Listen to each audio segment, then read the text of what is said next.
Thanks, Christopher. It's great to be with you all, and thanks for inviting me to do this. When Chris chatted to me, he said, obviously he wanted me to speak about the future, but these days, when we talk about the future, are we talking about tomorrow or next week or next month? Because things are changing so quickly. So I'm going to split my 15 minutes into two pieces. I've been tracking since the COVID outbreak started in January. Our team has been tracking how it unfolds in the various countries that have indicated that they've got it. Of course, now that's pretty much every country in the world, but it does seem to flow in a very predictable pattern. And that means that actually, bizarrely, we get a glimpse of the future if we look at countries like China, Taiwan, South Korea, Spain, Italy, and so on. We begin to see some patterns emerging. And the patterns are very, very simple at the moment. There's good news and bad news. The bad news is that every single country that has had a lockdown has had to extend that lockdown after the initial period. Obviously, that's one of the big questions that is being asked at the moment, and I'm sure that the government is racking its brains. We've got to try and weigh up, obviously, the economic risk of extending the lockdown further versus the health risk of not doing that. And just to remind ourselves, the reason that we want lockdown is this concept of flattening the curve. So we know for sure we can't beat this disease. We can't get rid of the disease. You might have seen overnight that China is starting to see an uptick again in the disease, so the so-called second wave. And until we have a vaccine, and until that vaccine is spread globally around the world, this disease is with us. So that's at least 12 to 18 months, depending on how long the vaccine takes to be developed and then also produced. So that's the first thing to keep in mind. We cannot, as we sit here in any of our companies, be thinking this is a short blip in time, that we've got this short disruption, and then we can all go back to normal. So I'll come back to that point in a moment. So flattening the curve doesn't mean that we are getting rid of the disease or curing everybody. It simply means we do not want to overwhelm our hospitals. You've seen the stories and the pictures out of Italy. You're seeing them out of New York at the moment. They will begin to show up in London. And for a number of reasons, that is not happening here in South Africa. I don't really believe the numbers in pretty much any country. That's not because I'm a conspiracy theorist. It's just so in South Africa, for example, we're just not testing enough. So I don't believe for a second that there are less than 100,000 people in South Africa that have the disease. Those are just confirmed cases that have been officially reported. But in South Africa, we are not seeing the hospitals overwhelmed yet. We're not seeing the deaths rise, and that, of course, would be accurately reported.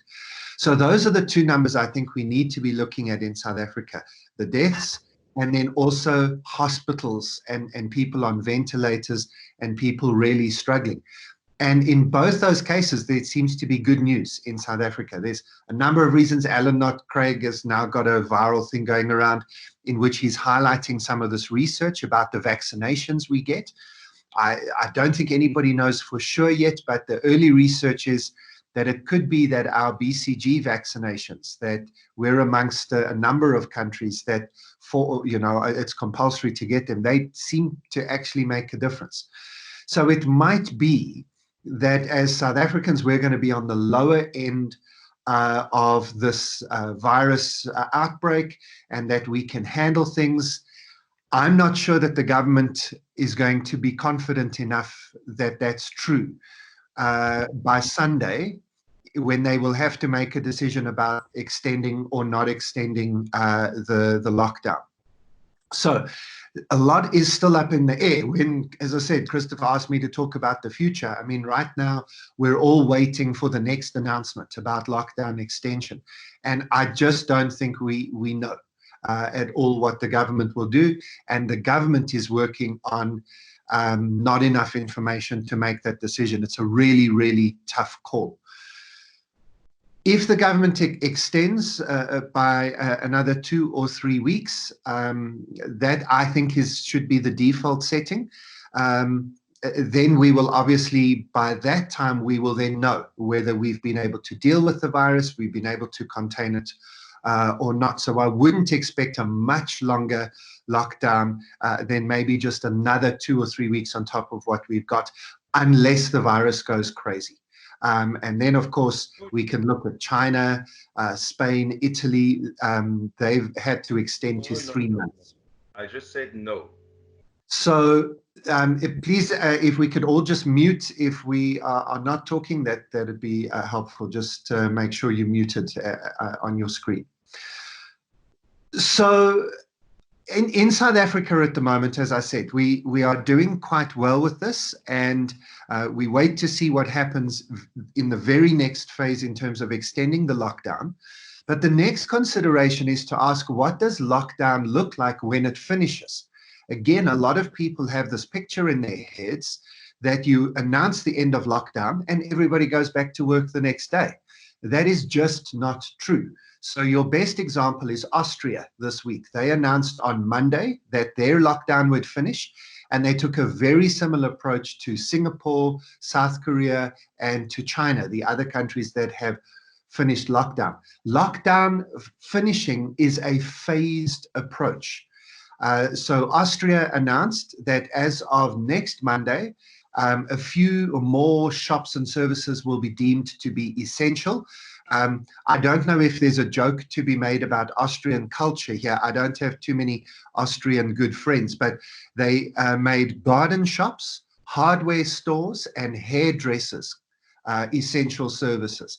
Those are the first 3 sets of shops that will open next Monday. I suppose in South Africa, it depends which culture you are. I've got a lot of Zulu friends, and the male friends are not needing hairdressers for months to come. But of course, somebody said at the beginning of lockdown that we are only 21 days away from finding out everybody's natural hair color. So I suppose hairdressers are essential services for some people. Then Austria said a week after that, small shops could open, shops that have their own shop front, so they're not in a mall. They can control the number of people coming in, and they are less than 400 square meters. Then a week after that, the malls can open. And then a week after that, the restaurants can open, but hotels have to remain closed, movie theaters have to remain closed, and so on. And so you can see that even when lockdown finishes, it doesn't just finish straight away. It doesn't just stop.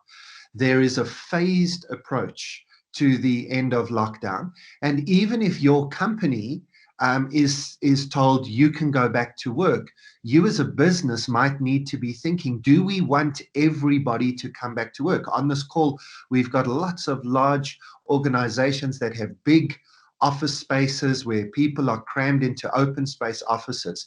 Remember, we are still going to be social distancing until we get a vaccine. So for the next 12 to 18 months, we are still going to need to social distance.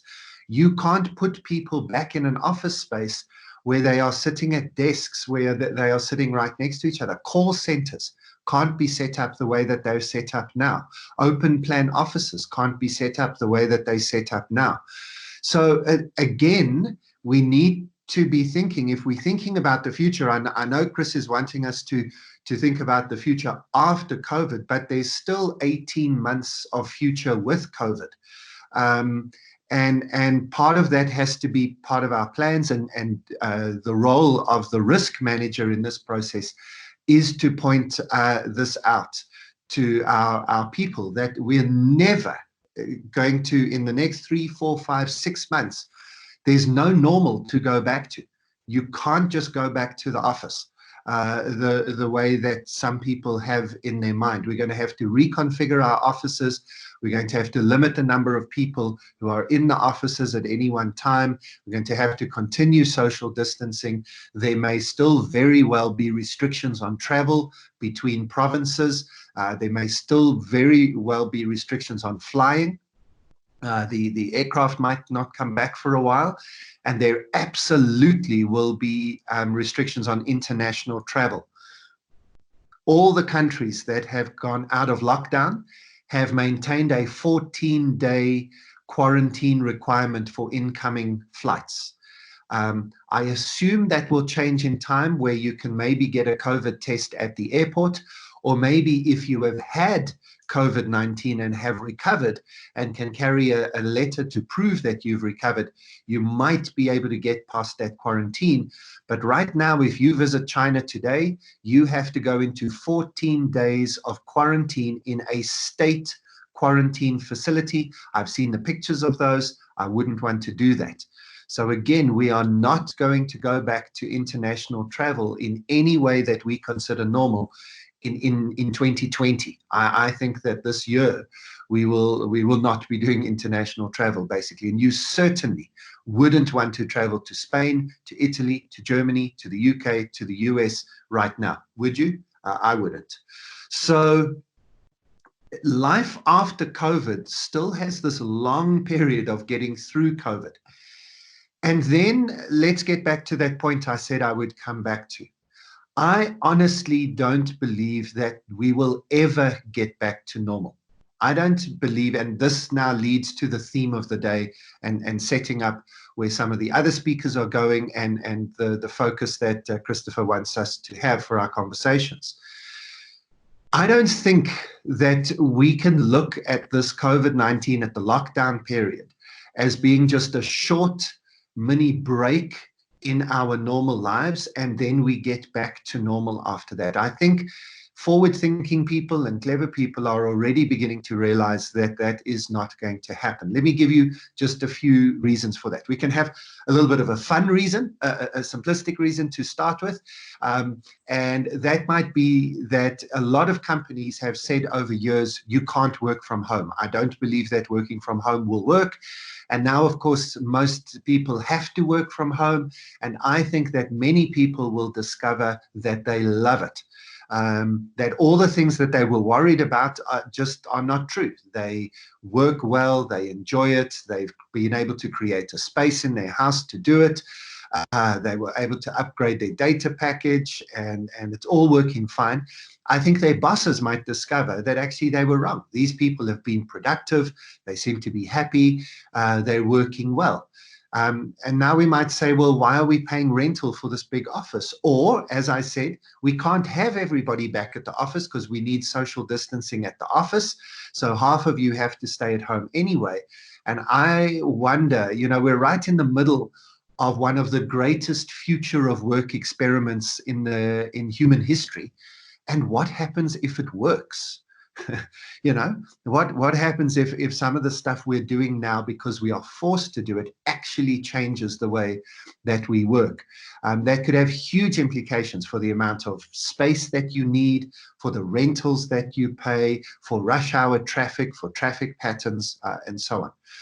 That's maybe a slightly more fun and frivolous example, but nevertheless, there might be no normal to go back to at the office. In bigger terms, right now, there's going to be a global shift in political and economic power. So right now, China is pretty much open for business, right? They've gone through their COVID emergency. They're dealing with it. I'm not sure I trust their numbers too much. Again, some countries I don't trust their numbers just because people are not keeping up with testing. Some countries I think are maybe suppressing the official numbers for political reasons. Either way, I think China has a lot more cases than they are telling us. But officially, even they're telling us that there are some cases ticking up, but it's under control, and they are open for business. They've opened tourism hotspots. People are moving around internally. People are going back to work. The factories are opening. The supply chains are getting running again. Compare and contrast that to the United States of America, where just this last Sunday, mega churches in Louisiana still had services with people cramming into their church buildings. Yesterday, Wisconsin went and did voting, and the Supreme Court said you have to vote in person. And we saw long lines of people not socially distancing each other, wearing masks and gloves, but standing right close to each other in Wisconsin so that they could go and vote.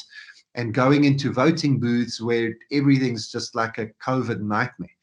And so, and if you look at flight radar and the number of flights going, there's maybe one flight over the whole of sub-Saharan Africa, and there are still thousands of flights over America.